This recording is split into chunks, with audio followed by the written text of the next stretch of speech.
당연의 세계에서 은혜의 세계로라는 제목으로 하나님 말씀 증거하도록 하겠습니다. 주님께서는 내게로 돌아오라 그랬습니다. 옷이 아니라 마음을 찢으라, 회개하라 그런 얘기죠. 회개는 돌아서는 건데 죄 쳐다보는 게 아니라 하나님의 얼굴을 바라보는 거, 그게 회개라는 뜻이라는 것입니다. 그러니까 돌아오면 이제부터 은혜의 세계가 열리게 된다, 그런 뜻이겠죠. 한번 읽어볼까요? 12절 13절 이야기했습니다. 시작. 읽겠습니다.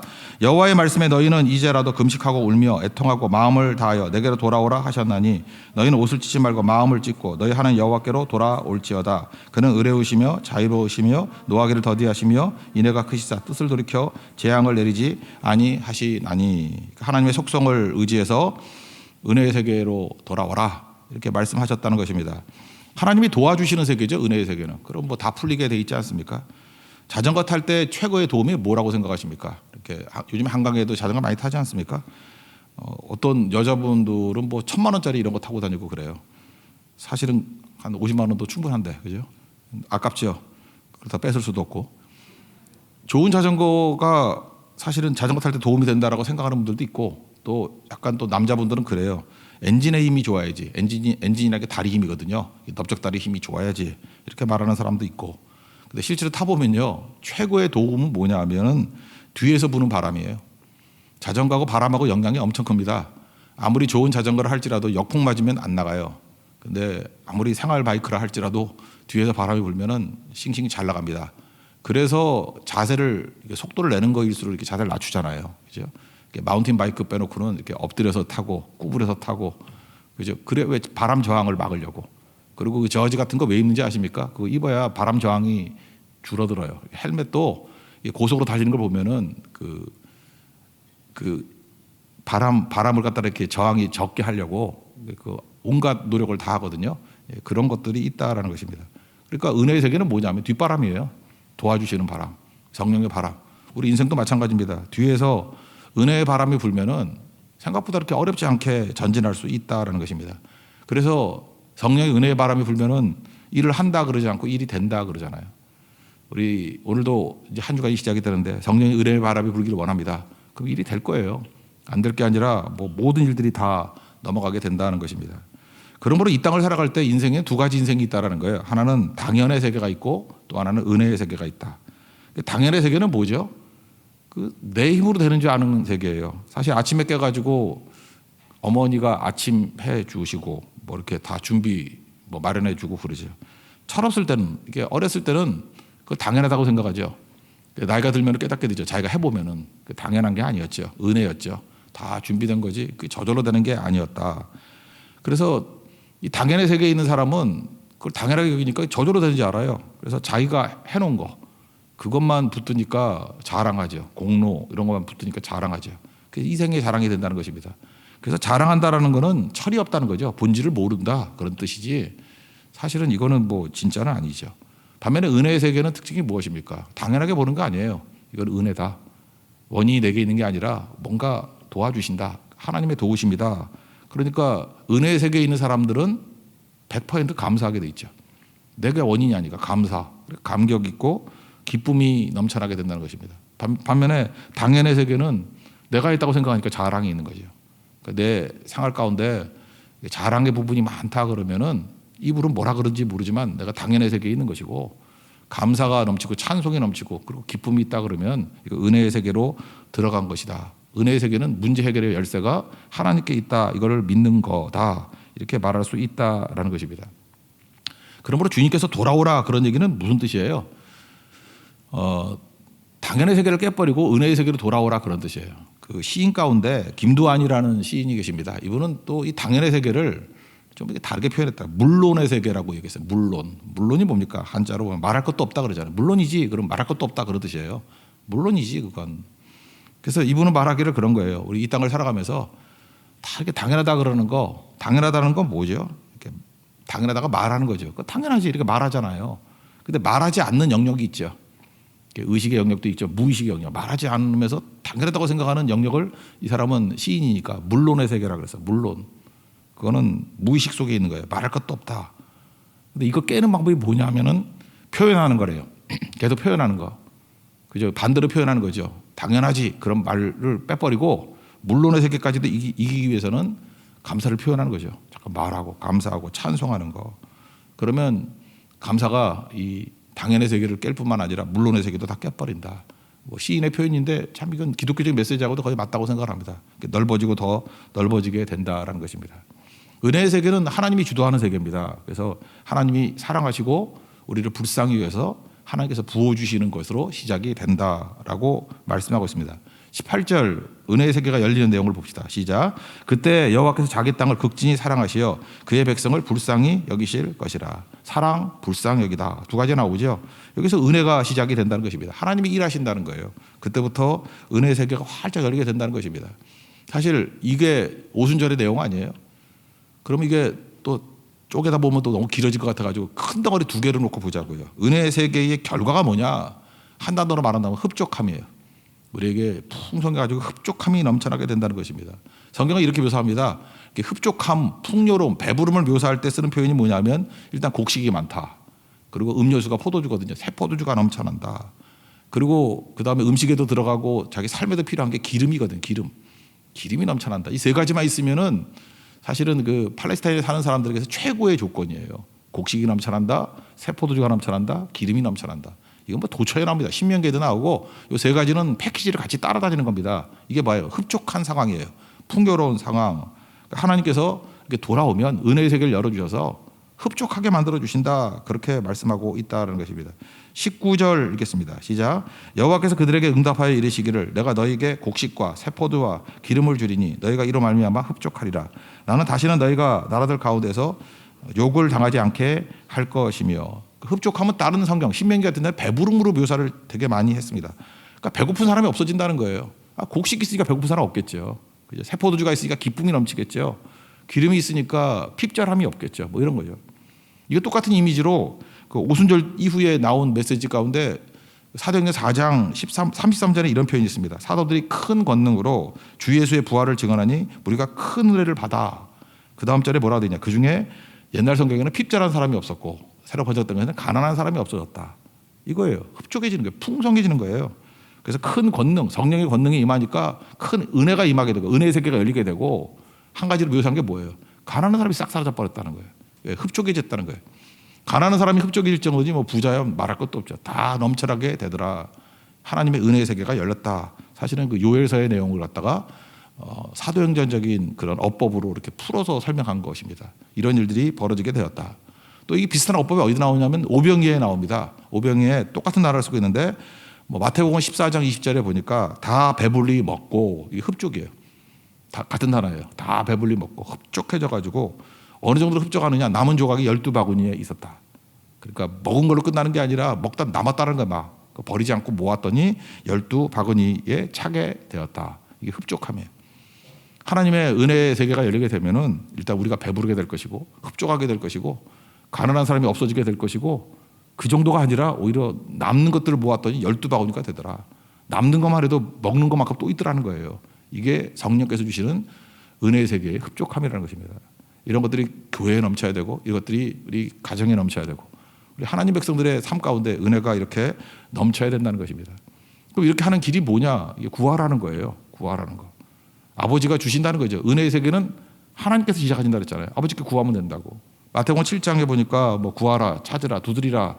그리고 마지막에 뭐라고 돼 있습니까? 너희가 악한 자라도 좋은 것을 자식에게 줄 줄 알거든. 비교하는 거죠. 악한 자도 자식에게 좋은 걸 주는데 하늘에 계신 우리 아버지 되게 좋으신 분 아니에요. 그렇죠? 구하는 자에게 좋은 것으로 주시지 않겠느냐. 최고로 주신다는 거예요.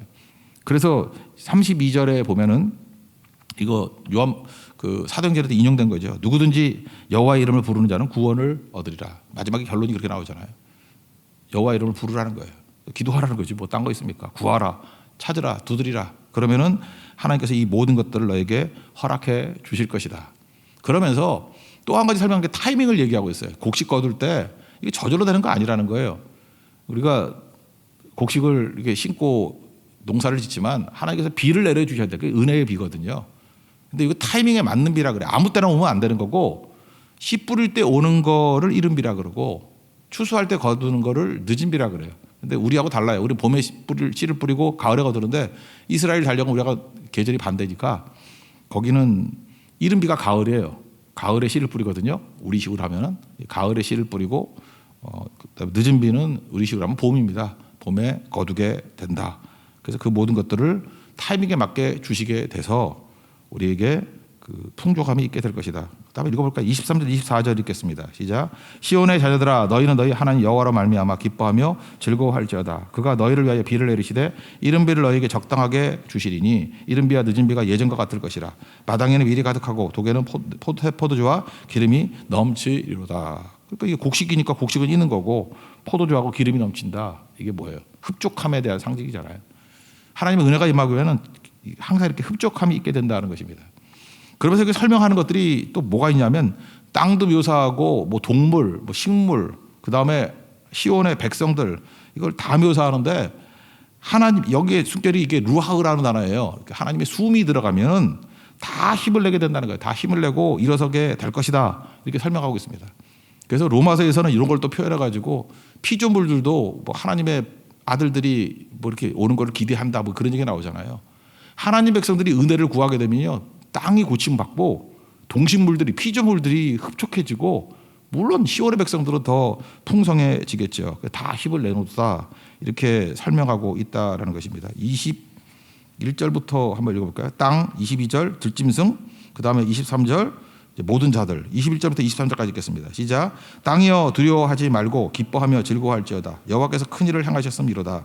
들짐승들아 두려워하지 말지어다. 들의 풀이 싹이 나며 나무가 열매를 맺으며 무화과 나무와 포도나무가 다 힘을 내노도다. 시온의 자녀들이 들아 너희는 너희 하나님 여호와로 말미암아 기뻐하며 즐거워할지어다. 너희를 위하여 비를 내리시며 이른 비를 너희에게 적당하게 주시리니 이른 비와 늦은 비가 예전과 같을 것이라. 이렇게 연결이 된다는 거예요. 그러니까 하나님 백성들이 은혜의 세계를 열면은 주변이 다 복 받는다는 거예요. 땅도 복 받는다. 땅이라는 게 뭡니까? 환경이죠. 그래서 일이 돼요. 근데 창세기 보십시오. 우리 인간이 범죄하니까 땅이 저주받잖아요.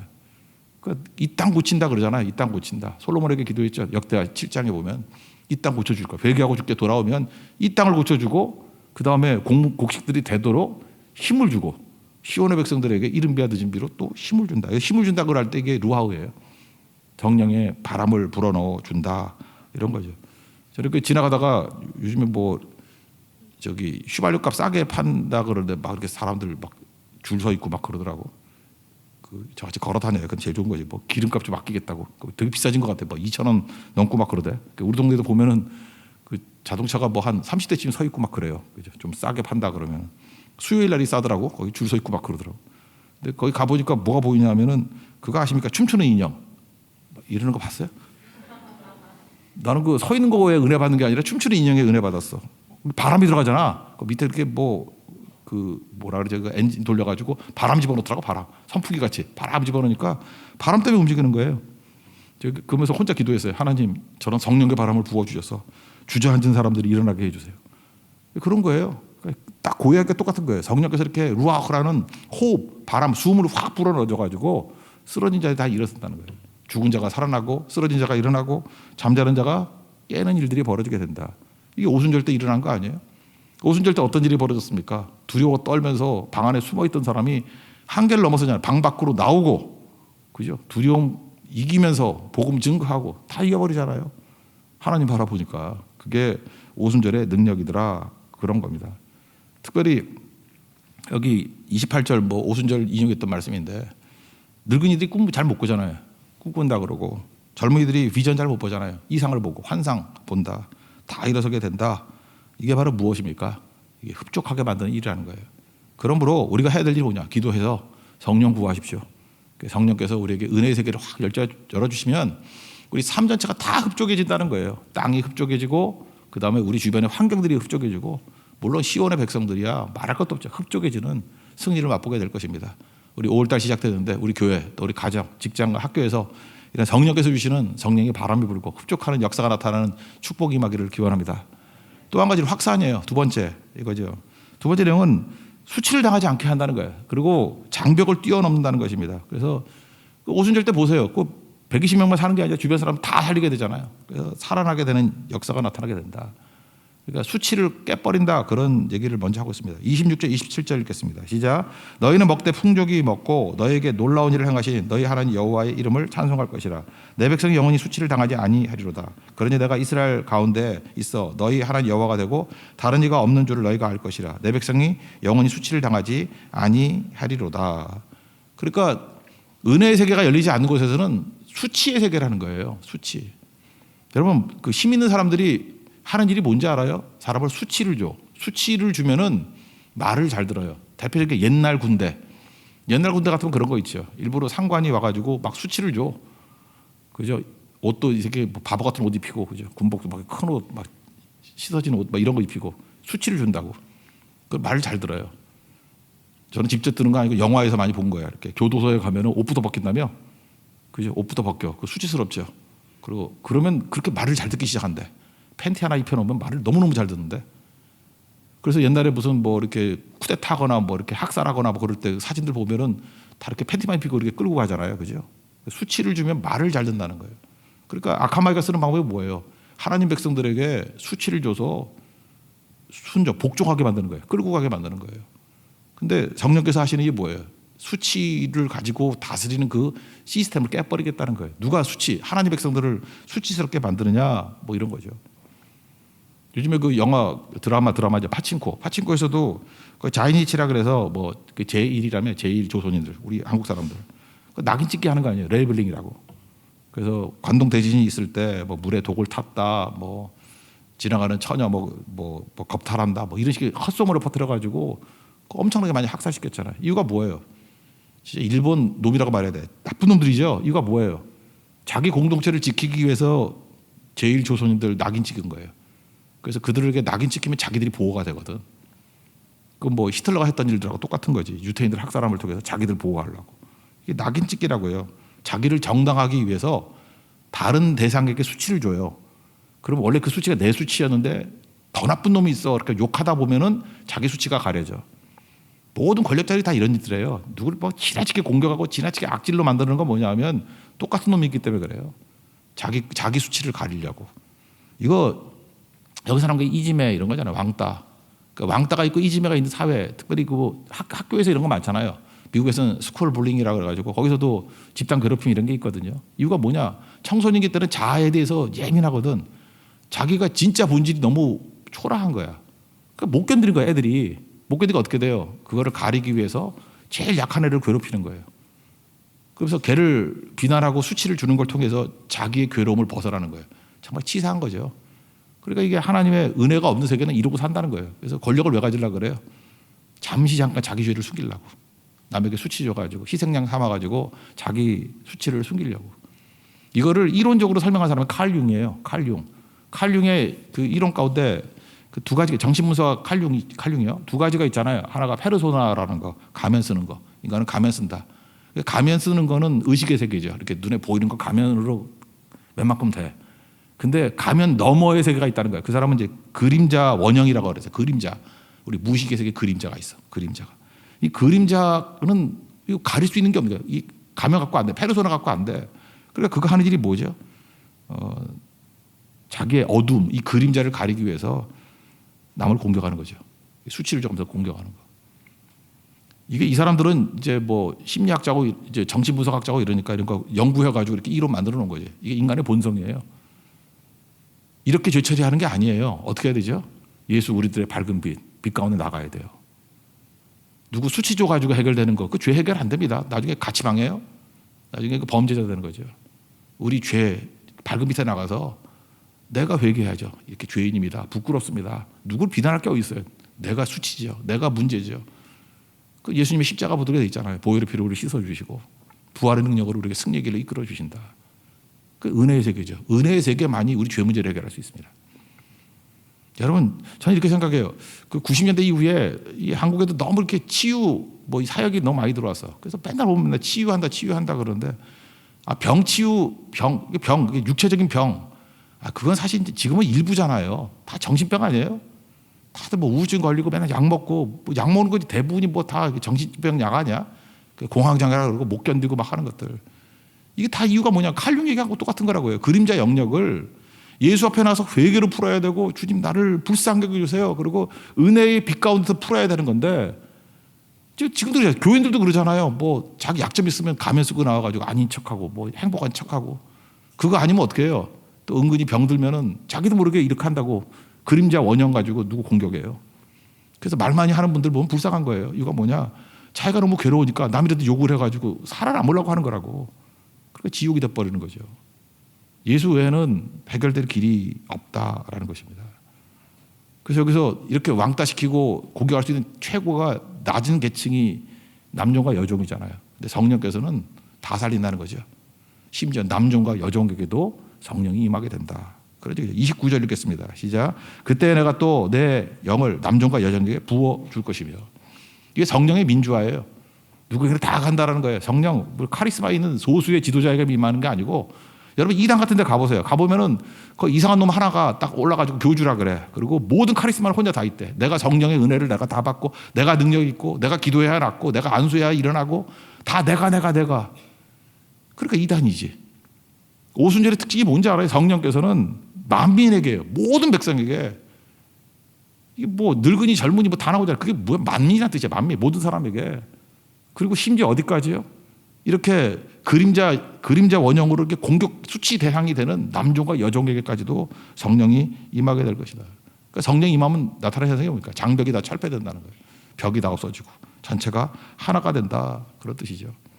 그러니까 초대교회 내용이 그거예요. 성령께서 임재하셔가지고 은혜의 영역 가운데 흡족함이 있었다. 거기서 끝나는 게 아니라 이게 흘러나가서 장벽을 다 깨버리고 성경에는 그런 얘기가 차별이 없냐. 로마서에 제일 많이 나오잖아요.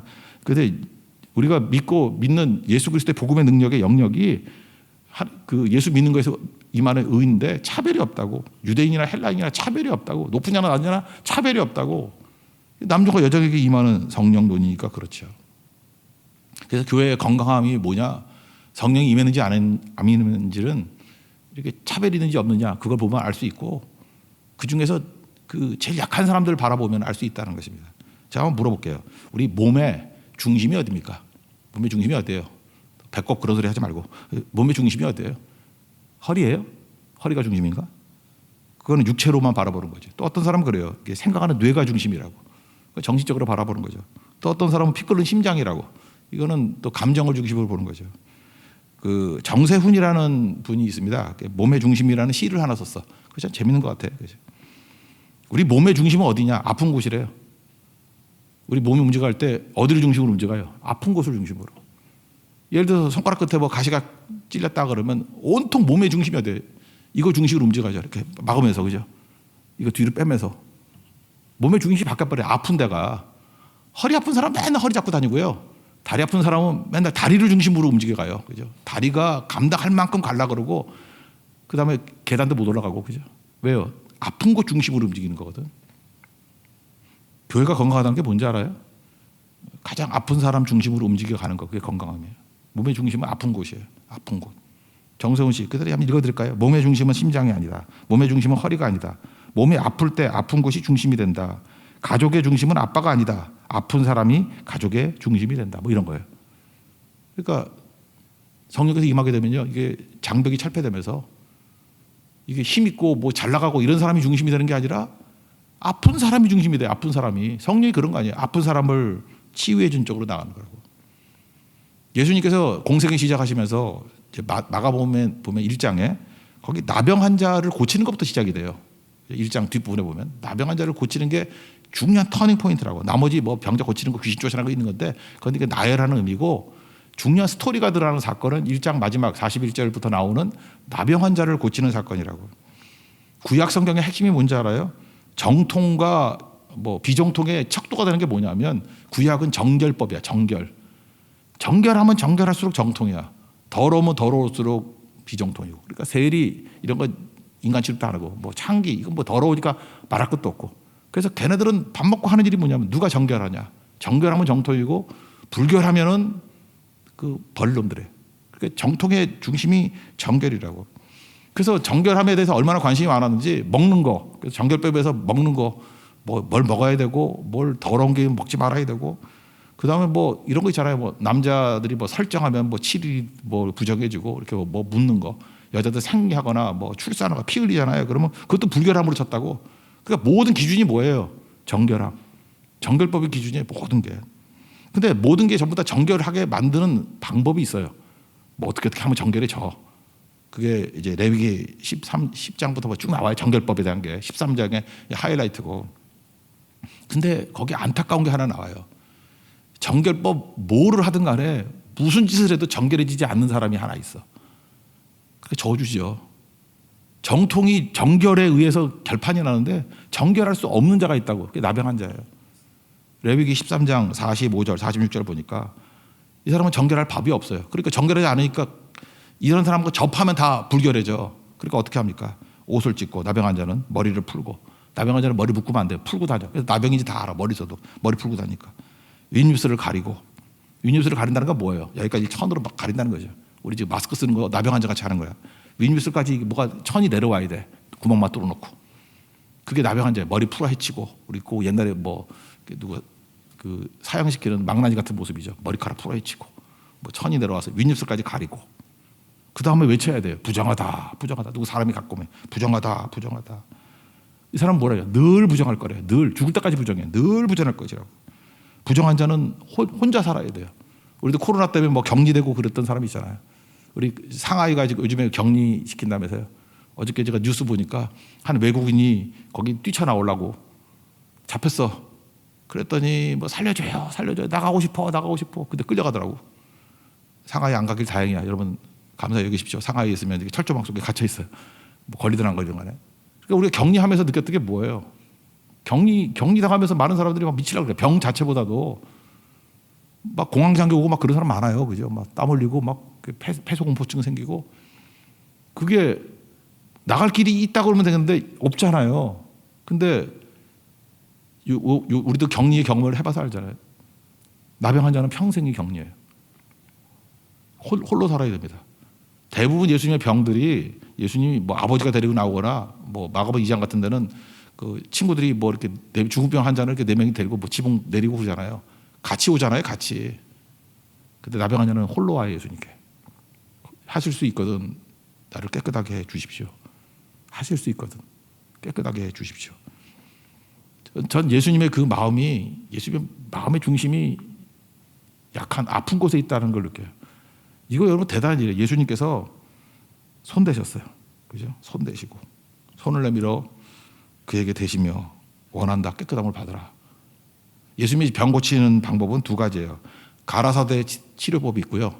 예수께서 가라사대 그로 치료하셔요. 그러니까 말씀 치료법, 가라사대 치료법이 있고 이런 건 터치 치료법이에요. 만지셨어요. 예수님이 아무나 만지는 게 아니에요. 그냥 말씀으로 고치는데 특별히 사회적으로 낮고 소외되고 격리되고 이런 사람한테 만지셨어요. 이게 치유 자체라고. 아픈 곳에 손을 대신 거예요. 예수님 스스로가 불결해지는 거예요. 정결은 무슨 정결? 정결 때문에 사람을 소외시키는 게 아니고 성령이 오시면 나 보호하자고 머물러 있는 게 아니라 터치하는 거예요. 그죠? 터치하고. 뭐 이렇게 혀 있는 사람도 뭐 침 뱉어가지고 손 대시고 뭐 귀에 손가락 집어넣고 막 이렇게 나오잖아요.